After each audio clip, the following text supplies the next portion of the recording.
Alright, so things got a little late last night here, and we couldn't really make any pulls. It was past 11 o'clock, and we have neighbors, so we're trying to be polite. So we started over this morning. Didn't really change any timing. Changed our dwell. Actually added boost in second gear. A few little small things, but yeah, it's not not the way we wanted it to turn out. But yep, that's. And for compared to what we had last night, we're actually looking at the boost right here, and I think the max we had right there, 21.4. I think we had 27 last night. So there's nothing that was crazy outlandish. We didn't have a particularly a lot of timing. We weren't doing anything that was unusual. Didn't lean out, had oil pressure. Everything looked good. It's just time. Yeah. Just about every plug that we pulled off looks actually really good. I guess reading the plugs on methanol is a little different than, reading a plug normally. But he had already started to do some additional enrichment on the back cylinders, and we went in, we pulled the plugs late last night, last thing that we did, and actually added just a skosh more fuel on the back cylinders. I actually have a little bit of timing retard on certain cylinders too after reading the plug, so everything should have been going. That one looks a little warm. Yeah. But cylinder 8 always looked weird. But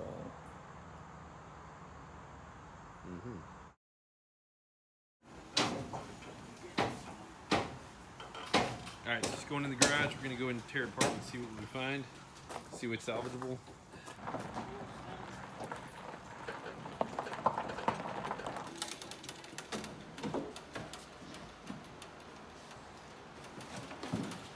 They're so nice, make it so easy to pull the fender off.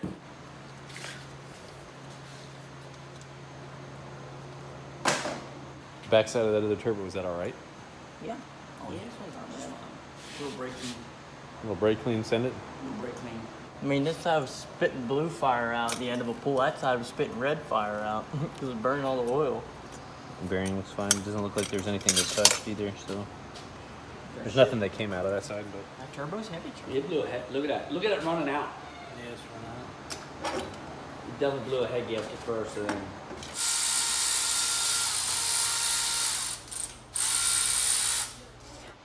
Oh my god.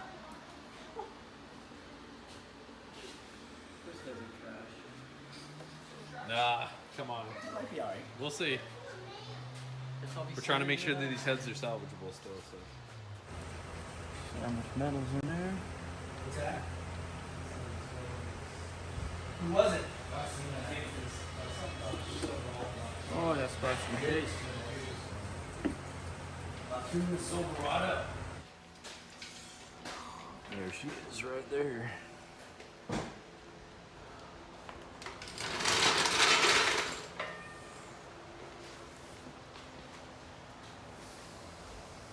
Everything else looks good.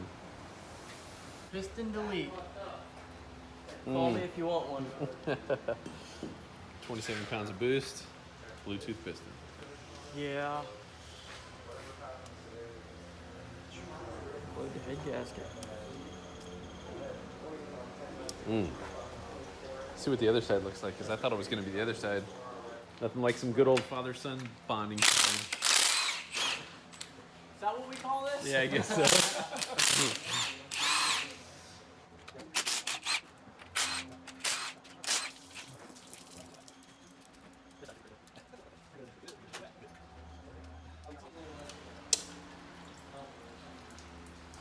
Wow. Hey, so take a look at that other cylinder head, It though. just broke a rod. Broke that side and pushed the rod out Yeah. this side. Yep. There's little pieces in here. That's really, Oh, look at that. yeah. Sticking out of the head. Really, nothing is terrible. How did that other side look? The other side just had a couple.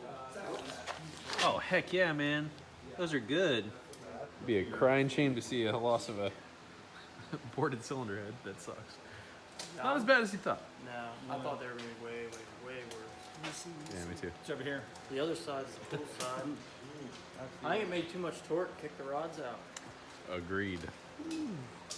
No bueno. But I mean, like for the cylinder head, that's for losing a piston. That ain't bad. That's good. pretty good. All right. Jam the cam in the other motor. Let's get her back in.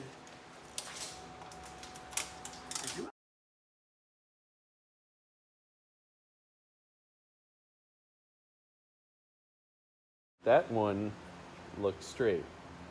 That one is not straight. Go ahead, give me your hypothesis of what you think happened. Too much torque. Bunch of rods. That one broke. I'm not sure if piston delete because of ring ends touching or not, but I think I had enough ring gap in it. So Yeah, that you can see that rod right there. Just at the base is already like crazy crooked sideways. This one is definitely down from where it needs to be. yeah, the ones There's like one or two that's straight on this side, I but think that one's straight. yeah, but they're definitely not perfectly straight across. So our little torque spike that we have on the dyno, our little boost spike, is probably to blame. Sure, I'd say. I mean, we saw 27 pounds last night, and it lasted, but it was, I don't know. That's probably the last pull. That's probably what That's twisted really all the it, yeah. rods. Yeah. All right, well, we'll be back and better than ever. But, dude, you did really good. I mean, heck, there's a lot of really good positive things you can take from this 3-year build. You went 520s on, I mean, really, stock bottom end. Did really good with it. Well, we'll see you in the future, and I can't wait to see this thing. We'll be back in a couple months and see what you've done in a couple months and go from there, man. Said, hey, he's going through a little bit of a problem right now with head gaskets on your different setup, different engine. But when he pulled it off and it looked like this, it looks like it's all polished, he was saying, hey, the head gasket's moving. You're basically looking like it's Something's in there just polishing that gasket. It's moving. Yeah, and as we further inspect a little bit, I mean, obviously the heat wouldn't transmit into there unless it had a little crevice to get into. So we had to have lifted the head gasket just a little prematurely. It could have happened really fast. I mean, obviously, whenever you're welding something discolors that fast and heat transfers into it, it can happen very, very quickly. But yeah, maybe just a little bit too much. Not. I mean, that tells another story as well. So. And I've never had this motor above 173 degrees. Yeah. So you can't even say I overheated it because I didn't. Yeah, it was just one of those things that obviously we're just we're pushing the limits. We totally expect this to happen, and well, lo and behold, it did. I mean, I wasn't planning on blowing it up. Yeah, but we well. knew it was a very good possibility.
Hello, I'm Brady Kyle from Gettysburg, PA. This is my Fox body. Been racing since I was 9 years old. Junior dragsters. Won a couple championships with that. Traded it for a big dragster kind of uninterested, and then I got into the small tire no prep world, and let's be honest, that's where it's at. 5.3 with the Precision 64, 66 Gen 2 mirror image turbos. Awesome turbos, really small, but they work. They pump some air as car rolls. I'm so glad we get that fixed and be at the No Prep Kings next weekend. Laid down an awesome pass. I really couldn't be happier for changing a bunch of stuff, and it seems to be working. It's only going to get better. We're definitely going to go a PB here tonight, and maybe we will next weekend too. Thank you. Well, the coolest part of this whole thing is that I've known Brady from being, mid-teenager and watching him progress and then gradually build this car and turn it into what it is. It's right in the middle of this. They're set up to go to a No Prep Kings race, and then immediately after that, they have another race hosted by Farm Truck and Asian. It's called Locals Only. But he's got to have the cage certified first and have it checked out. So when they go to drop off the car, the guy comes to check out the car a little later. Car's not there. Turns out the car rolls down the hill and runs into a barn, gets really damaged, and Brady's all twisted up. Problem actually was that the linkage for the shifter and trans just like a little bit boogered up. It felt like it was in park, and it wasn't. So Brady was sick about the whole thing. Didn't think he was going to be able to make any of these events. But Ken, Brady's dad, like stuck it out, man. He took the week off of work. He worked every day and got the car ready by Friday, and they even made it to the finals.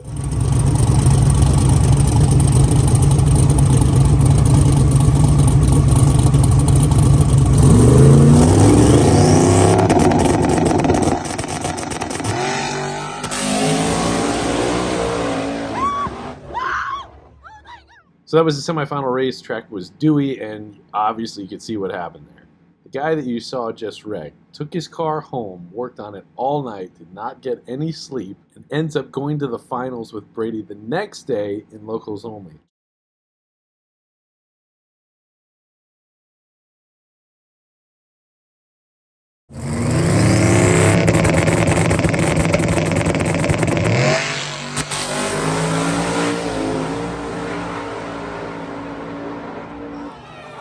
Now, unfortunately, Brady lost that round, but it makes a heck of a story. Now, none of this stuff would have been possible without the good friends and family that surround us. Brady's got a good team. Oh, and check this out. This is his grandmom right here. I guess he gets this from his grandma. Can't wait to see these guys. I'm going to be back up in Gettysburg, Pennsylvania, the 22nd through the 30th of October this month right here. I know it's like the shortest time I've ever had in between setting up an appointment, but the hurricanes have kind of messed everything up and pushed everything back. And if you guys know of anybody up in the Northeast that either has some drivability issues or wants to make a little bit more power, hit me up. My phone number will be right here. We can always make some time to get you guys in and get your cars tuned up. We bend over backwards to try and make you guys happy, and we'll go the extra mile in order to make you guys satisfied with everything we're doing here. Also, we still are doing our tuning schools. We got some dates coming up in November down here in the Clearwater shop. Also, we want to do something with a Holly tuning school, probably up in Gettysburg, maybe over the winter time or something. But hit me up, put something in the comments, send me a text, DM, whatever. Check out our Instagram at Fasterproms. Well, guys, thank you so very much for watching. This has been a video that has taken me forever to try and get done. The hurricanes really made that tough. I haven't had power, I think, now for 7 days at the house. So I'm just doing stuff at the shop when I can, and things are a little bit down. But anyhow, I've probably done this before, and I just kind of came back in my mind. I just wanted to share it with you guys. It's actually called the Serenity Prayer, and it's something that I think about off and on, the fact that we have to chase after things that we want to change, but in essence that we can't. So it just kind of made me think about it in the greater scheme of things, being able to tell the difference between things that we cannot change and putting effort into those. So it goes like this: God, grant me the serenity to accept the things that I cannot change, the courage to change the things that I can, and the wisdom to know the difference. Old wise man told me that one time, and it just sticks with me. Hopefully it sticks with you guys. So God bless you guys. Thank you very much for watching. We'll see you in the next episode.